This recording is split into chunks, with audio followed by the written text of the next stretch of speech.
आज की क्लास में कक्षा 12वीं जीव विज्ञान, जिसमें हम आज पढ़ने वाले हैं अध्याय 2, जिसका नाम है पुष्पीय पादपों में लैंगिक जनन।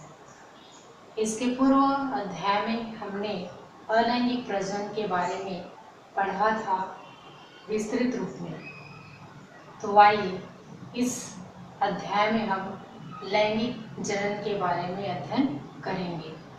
तो वास्तव में लैंगिक जनन क्या होता है और लैंगिक जनन के लिए किन विशिष्ट युग्मकों की आवश्यकता होती है, इसके बारे में जानते हैं। जैसा कि आप लोग जानते हैं, लैंगिक प्रजनन जो है दो युग्मकों के संलयन के फलस्वरूप होता है, जिसके फलस्वरूप युग्मक का निर्माण होता है।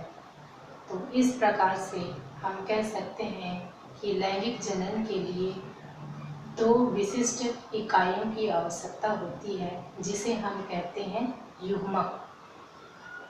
युग्मक जो है एक कोशिका और कई केंद्रकों में भी पाए जाते हैं। यह जो है एक सूक्ष्मदर्शी एक कोशिका होती है, जो कि समान और असमान दोनों रूपों में पाया जाता है, जिसमें दो युग्मक मिल करके ही क्या बनाते हैं, जायगोट का फॉर्मेशन करते हैं।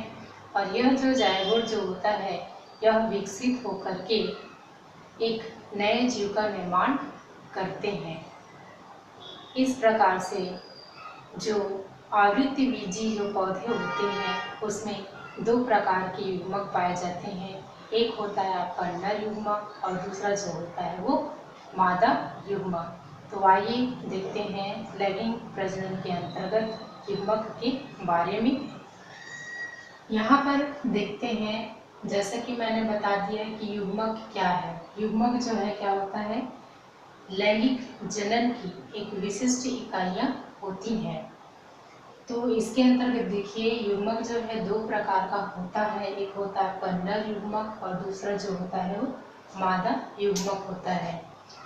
नर युग्मक के बारे में जानते हैं कि यह जो है किस प्रकार से दिखाई देता है। तो यह जो है एक प्रकार से कहना चाहिए ऐसे इस आकृति का दिखाई देता है, जिसमें यह जो है ऊपर वाला जो भाग कहलाता है वो सिर या शीर्ष भाग कहलाता है। नीचे वाला जो भाग जो होता है क्या कहलाता है, पुच्छ कहलाता है। और बीच का जो भाग है वो कहलाता है वो धड़। कहने का तात्पर्य है कि युग्मक जो है सिर, धड़ और पुच्छ में बटा होता है। इसकी दूसरी विशेषता यह है कि यह चल होता है। चल होने का मतलब होता है यह एक स्थान से दूसरे स्थान जा सकता है।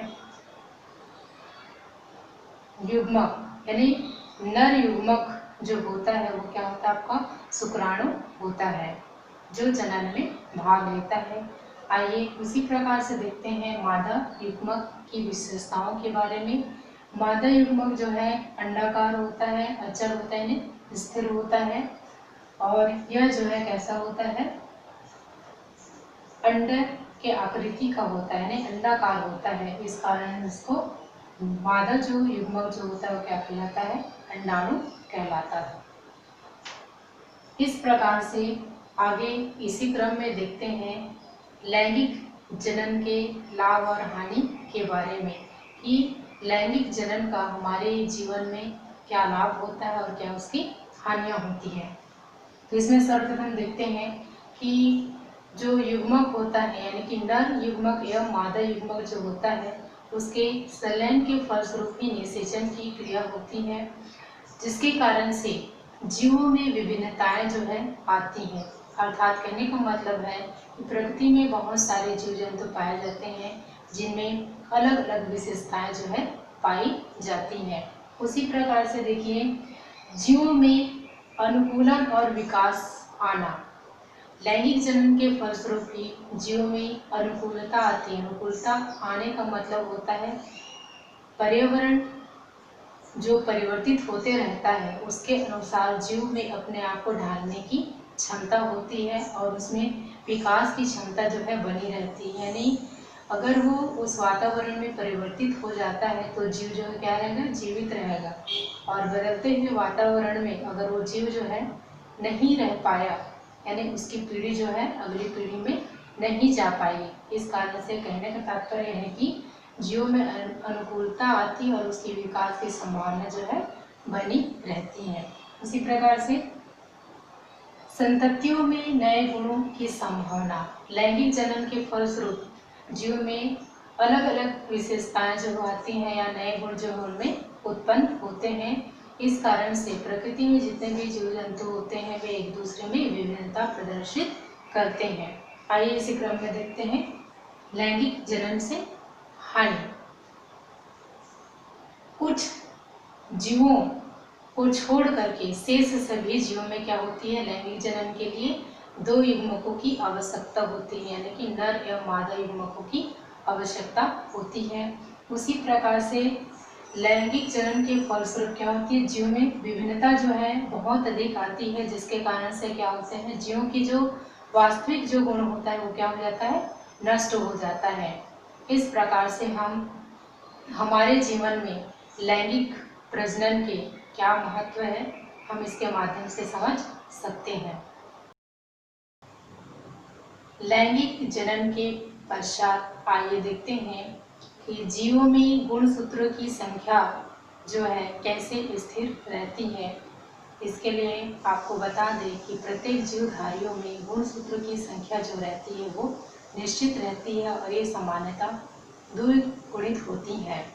उदाहरण के लिए मनुष्य की काय कोशिका में जो कोशिका जो होती है वो द्विगुणित अवस्था में होती है। युग्मक जनन के समय अर्धसूत्री विभाजन के फलस्वरूप उत्पन्न जो युग्मक जो होता है उसमें गुणसूत्रों की संख्या जो है आधी हो जाती है और निषेचन के समय ये अर्ध गुणसूत्र जो है पुनः संलयित होकर के जाइगोट का फॉर्मेशन करते हैं और यह जाइगोट जो है विकसित होकर के एक नए जीव का निर्माण करते हैं। इस प्रकार से प्रत्येक जीव में गुणसूत्रों की संख्या जो है स्थिर होती है। आवृत्तिबीजी पौधों में या पौधे के जो जीवन चक्र जो होते हैं उसमें 2 प्रकार के पीढ़ी का अंतरण पाए जाते हैं। एक होता है आपका बीजाणुद्वित पीढ़ी और दूसरा जो होता है युग्मकोद्वित पीढ़ी। बीजाणुद्वित पीढ़ी जो है प्रथम प्रावस्था होती है, इसमें जड़, तना, पत्ती और पुष्प के द्वारा दर्शाया जाता है और युग्मकोद्वित पीढ़ी में यह जो है युग्मकों के द्वारा दर्शाया जाता है। तो आइए इसे फ्लो चार्ट के माध्यम से समझते हैं कि प्रकृति में जो पुष्पी जो पौधे जो होते हैं किस प्रकार से बीज का निर्माण करते हैं और वह जो बीज जो है अंकुरित होकर के एक नए पौधे का निर्माण करते हैं। तो आइए जानते हैं इसी क्रम में। प्रकृति में जो पुष्पी जो पादप होते हैं, पुष्पी पादप का मतलब होता है जिसमें पुष्प खिलते हैं। तो पुष्पी जो पादप होता है उसका जो प्रमुख भाग जो होता है वो होता है आपका पुष्प। पुष्प में ही आपका नर युग्मक तथा मादा युग्मक जो है, क्या कहना चाहिए, नर जनन अंग और मादा जनन अंग जो है उपस्थित होता है।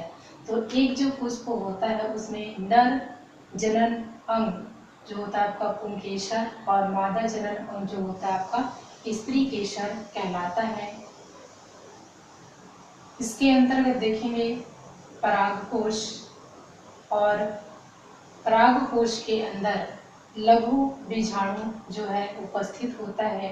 उसी प्रकार से स्त्री केसर जो है क्या कहलाता है आपका बीजांड कहलाता है और इस बीजांड के अंदर में आपका गुरु बीजाणु जो है उपस्थित होता है।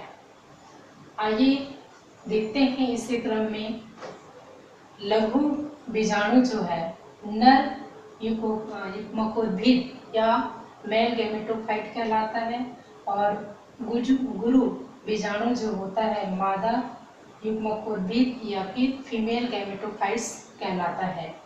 तो नर युग्मकोद्भिद जो होता है इसमें दो प्रकार के युग्मक होते हैं, एक आपका नर युग्मक फर्स्ट और नर युग्मक सेकंड। उसी प्रकार से मादा युग्मकोद्भिद में दो प्रकार के कोशिका पाए जाते हैं, एक होता है आपका अंड कोशिका और दूसरा जो होता है द्वितीयक केंद्रक। इस प्रकार से यहाँ पर देखते हैं कि प्रथम चरण में मादा युग्मकोद्भिद का अंड और नर युग्मकोद्भिद का नर युग्मक फर्स्ट जो है मिल करके क्या बनाते हैं, भ्रूण का निर्माण करते हैं। उसी प्रकार से मादा युग्मकोद्भिद का द्वितीयक केंद्रक और नर युग्मकोद्भिद का नर युग्मक द्वितीय जो है मिल करके क्या बनाते हैं, भ्रूण कोश का निर्माण करते हैं। इस प्रकार से यह जो है क्या होता है आपका बीज का निर्माण करते हैं और यह जो बीज जो है अंकुरित होकर के एक पुष्पी पौधे या फिर नए संतति को जन्म देता है। धन्यवाद।